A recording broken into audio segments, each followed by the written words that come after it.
J'avais cru comprendre que ces bulles avaient été conçues pour tourner sur elles-mêmes. Alors, il y a un exemplaire à Grippe qui a été prévu, une des premières bulles devait tourner sur elle-même, mais le mécanisme n'a pas fonctionné.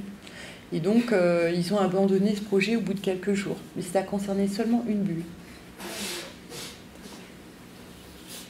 Alors, par ailleurs, par rapport à l'intervention de Lydie Réco, je me demandais dans quelle mesure ces pratiques artistiques pouvaient être corrélées des attitudes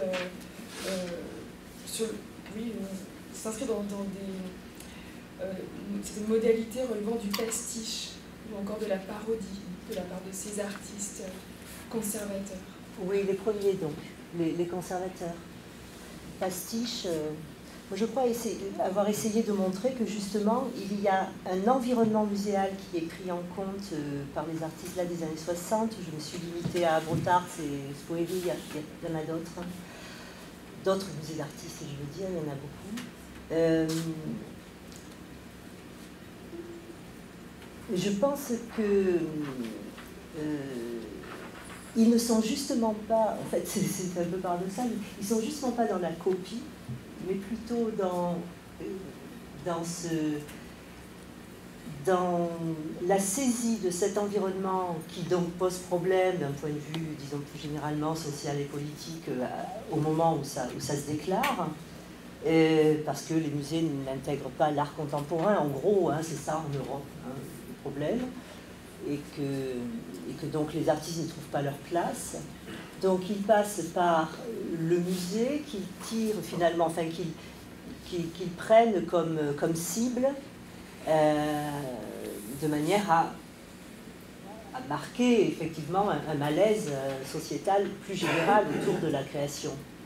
Et finalement, ce que pour rester sur Brotart et Spoeri présenté, ils ne sont sans doute pas... ils sont dans une critique acerbe, mais en même temps, ils contournent tout de même l'objet lui-même. C'est-à-dire qu'ils veulent le déplacer ailleurs. Ils veulent Brotart avec cette manière de le conceptualiser finalement.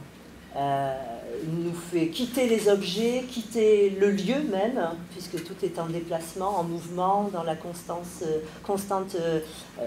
devenir, comme ça. Rien de figé jamais, et finalement, en intellectualisant leur démarche, place finalement le propos un peu ailleurs que simplement le pastiche, il me semble. Qui le pastiche serait plus...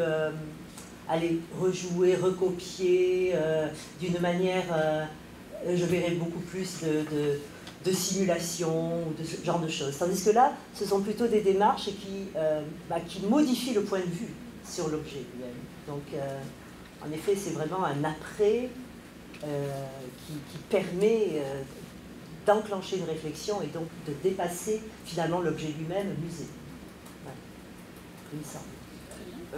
Oui, moi j'ai une question parce que en fait c'est une pratique qui est valable pour les artistes contemporains, mais pas du tout pour les musées qui sont antérieurs, qui ont des collections du 19e siècle, par exemple, qui ne pourraient pas inviter Delacroix à faire des expositions d'art romantique. Du coup, je me demandais, j'ai un peu une question par rapport au conservateur d'Orsay, est-ce que ces cartes blanches, elles sont aussi envisageables dans les musées du 19e ou des musées dont les collections datent en fait d'avant le 21e siècle? Comment ça pourrait être imaginé? Alors là, vous parlez plutôt des artistes commissaires d'exposition. Oui, par rapport aux artistes commissaires. Mais les exemples que j'ai montrés, je les ai conservés dans la présentation brève de Joseph Kossuth et Peter Greenaway, par exemple, sont intervenus dans des fonds de beaux-arts. Ah oui, c'est vrai. Oui, voilà. C'est sûr. C'est ce travail-là. Oui, c'est vrai. Là, ils étaient, disons, peut-être... je considère que cette phase, qui est vraiment début années 90, était vraiment créative en termes d'accrochage, de propositions. Bon voilà, ils ont quand même fait des propositions très étonnantes par ces rapprochements, etc. Et Mais sinon, par ailleurs, il y a quand même des musées, je pense au musée de la dentelle à Calais, qui a eu une politique d'invitation des artistes contemporains, qui était plutôt de l'intrusion dans les collections, en plus que d'une salle consacrée, vous voyez. Donc il y a eu plusieurs phénomènes. Enfin, je sais que par exemple Paul Armangette, lui, est intervenu beaucoup dans les musées de sciences naturelles, en introduisant dans les collections des pierres, sa pierre à lui, enfin voilà, etc. Donc ça, oui, depuis ces années-là. Hein, ouais. C'est vrai que Frédéric Villon disait de la chasse, et je pensais à oui, l'exposition de Sophie Calle, bien sûr. Il y a bien d'autres. Voilà. Ça, c'est une politique tout à fait récente, hein, de ces ouvertures-là. J'avais une question par rapport justement aux designers, s'ils s'intéressaient à l'exposition. On sait que des fois, même des designers contemporains ont des pièces qui sont conservées au musée des Arts Déco à Paris, ils sont tout contents d'avoir une pièce, mais est-ce qu'il y a des designers qui se préoccupent de l'exposition et qui, c'est vraiment une question et savoir si ils sont commissaires d'exposition comme les artistes ont envie de le faire, de s'emparer de cette chose-là. Est-ce que eux ils sont contents de rentrer dans un sanctuaire où on accumule des choses mortes, pour reprendre des citations, ou comment ils essayent de réactualiser cela ou de s'en emparer? Est-ce que ça les intéresse? J'ai pas l'exemple en tête de designer commissaire, mais ça veut pas dire que ça n'existe pas. Par contre, il y a des designers qui s'intéressent beaucoup à la façon dont leurs œuvres sont conservées et exposées dans les musées. Quelqu'un comme Dieter Hams, par exemple, le designer de Braun, intervient beaucoup dans les musées et se soucie de la façon dont ces objets sont collectés, exposés. C'est un designer qui est théoricien. Après, est-ce que Charles et Ray Eames, par exemple, ont été commissaires? Ça, je sais oui, pas. c'est vrai qu'il y a sans doute, je suis certaine qu'il y en a. Oui, c'est pas très actif là dans la tête, mais non. c'est ça. Par exemple, la famille Manval, ils en pensent quoi de l'État? Est-ce qu'ils suivent l'État? Alors la famille Manval, en fait la famille Manval, j'ai pas encore eu le temps de les appeler, mais je vais le faire là dans les prochains jours, parce que ce qui m'intéresse, c'est vraiment de prendre contact avec tous ceux qui possèdent des bulles en France et à l'étranger. D'abord parce qu'on ne sait pas combien aujourd'hui il reste de bulles. Les chiffres sont extrêmement variables. Moi je pense qu'on est plutôt autour de 35, mais j'ai pu lire 120, 300. Et donc, j'aimerais faire une cartographie des bulles qu'on connaît. Et je sais que Virginie Manval, la fille de Manval, qui a un site qu'elle alimente beaucoup autour des architectures d'avant-garde, a déjà commencé à constituer ce travail. Je dois aussi entrer en contact avec la galerie Mercier, donc qui est Mercier-Jousse, qui a installé notre bulle et qui connaît bien aussi cette architecture de bulle. Il y a un galeriste, Clément Civilino, qui est à Perpignan, qui a rénové 5 ou 6 bulles et que j'ai eu au téléphone et qui a aussi énormément d'informations. Enfin, à Piacé-le-Radieux, le centre d'art qui accueille 2 bulles, ils ont tenté de développer un réseau de micro-bulles et d'architecture plastique en France.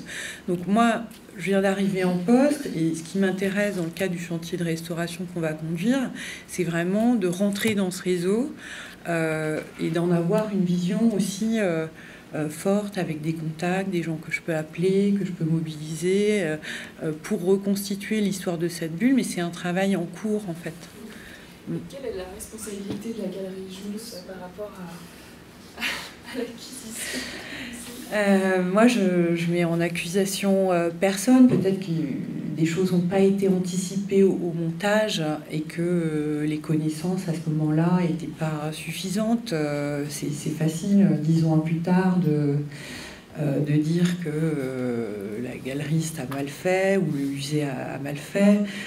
Toujours est-il qu'aujourd'hui, on sait ce qui s'est passé. Une étude préalable rassemblant un groupement de restaurateurs et d'architectes a été conduite. Et on veut travailler à un chantier de restauration qui s'avère extrêmement complexe, qu'on espère voir commencer en septembre par un démontage des coques et par un séchage de ces coques pendant 6 mois, parce qu'elles sont gorgées d'eau.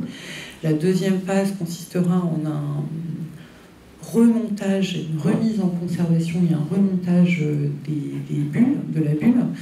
Et pour ça, pour ce chantier, dont le coût est très élevé, on envisage d'associer des bénévoles, des passionnés de la bulle, des écoles d'art, les Beaux-Arts, l'école de Condé qui est à Lyon, pour participer à certaines phases du chantier sous l'encadrement d'un restaurateur, ce qui permettra de réduire les coûts de ce chantier et en même temps d'associer aussi des gens qui s'intéressent vraiment à ces bulles et qui aussi gagneraient beaucoup à travailler avec nous. Voilà. Un